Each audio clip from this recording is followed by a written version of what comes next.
શાળાઓમાં શિક્ષકોમાંની ચાલતી લાલિયાવાડીને લઈ અને સરકાર હવે એક્શનમાં જોવા મળી રહી છે। લાંબા સમયથી ગેરહાજર રહેતા શિક્ષકો અંગે રાજ્ય કક્ષાના શિક્ષણ મંત્રીએ બેઠક યોજી સરકાર હવે એક્શનમાં જોવા મળી રહી છે।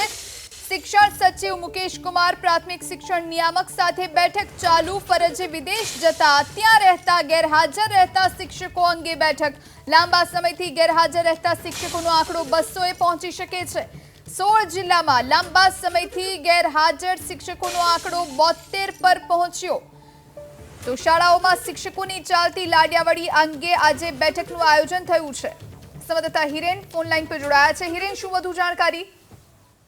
બેઠક અત્યારે શરૂ નથી થઈ, આ એકમાત્ર કરેક્શન છે જે કરાવી દઉં। આજે સાંજે 4 વાગ્યાના અરસામાં આ બેઠક મળવાની છે। બેઠક રાજ્ય કક્ષાના શિક્ષણ મંત્રી પ્રફુલ પાનસેરિયા દ્વારા બોલાવવામાં આવી છે।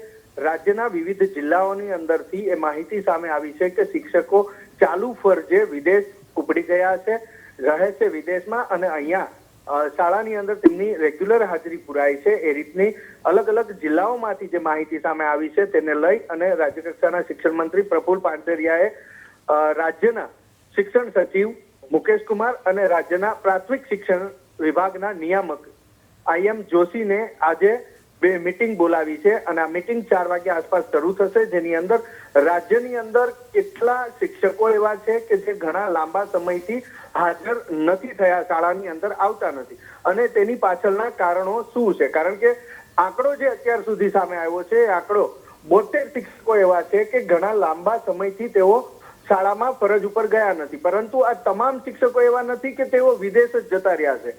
તેમાં અલગ અલગ કારણ સામે આવે છે। 16 શિક્ષકોના કારણો અત્યાર સુધી એવા સામે આવ્યા છે કે જે ઘણા લાંબા સમયથી વિદેશ જતા રહ્યા છે। 5 થી 7 શિક્ષકોના એવા કારણો સામે આવ્યા છે કે એ બીમારીના કારણે ઘણા લાંબા સમયથી હાજર નથી થયા। આ ઉપરાંત 7 જેટલા શિક્ષકો એવા પણ સામે આવ્યા છે કે જેની બદલી થઈ છે તો એ નવી જગ્યાએ હાજર નથી થયા। અલગ અલગ કારણો છે, ઘણા લાંબા સમયથી હાજર નથી થયા। હવે આ તમામ શિક્ષકો સામે કેવા પ્રકારના પગલા લઈ શકાય, કારણ કે જો વિદેશ કોઈને જવું છે, પછી તે શિક્ષક હોય કે અન્ય સરકારી કર્મચારી, તો એણે 3 મહિના સતત વિદેશમાં રહેવા માટે એટલે વિદેશ જવા માટે થઈ અને રાજ્ય સરકાર પાસેથી NOC પણ લેવાનું હોય છે। તો જે 16 શિક્ષકો અત્યાર સુધી સામે આવ્યા છે કે જે વિદેશ ગયા છે, એમણે NOC લીધું છે કે નથી લીધું અને એમનું NOC પૂરું થઈ ગયું છે કે નથી થઈ ગયું, આ તમામ બાબતો ચકાસવામાં આવશે। ત્યારબાદ તેમને નોટિસ દેવામાં આવશે અને અંતિમ જે શિક્ષાત્મક પગલું હોય છે એ એમને બરતરફ કરવાનું શિક્ષાત્મક પગલું હોય છે।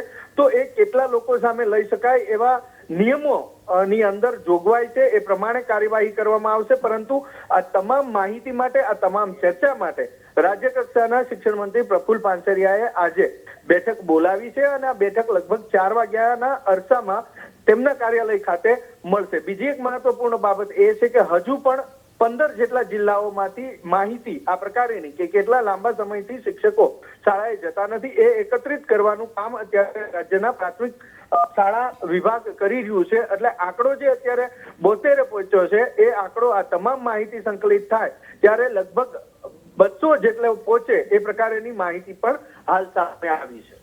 જી આભાર હિરેન, જાણકારી આપવા માટે।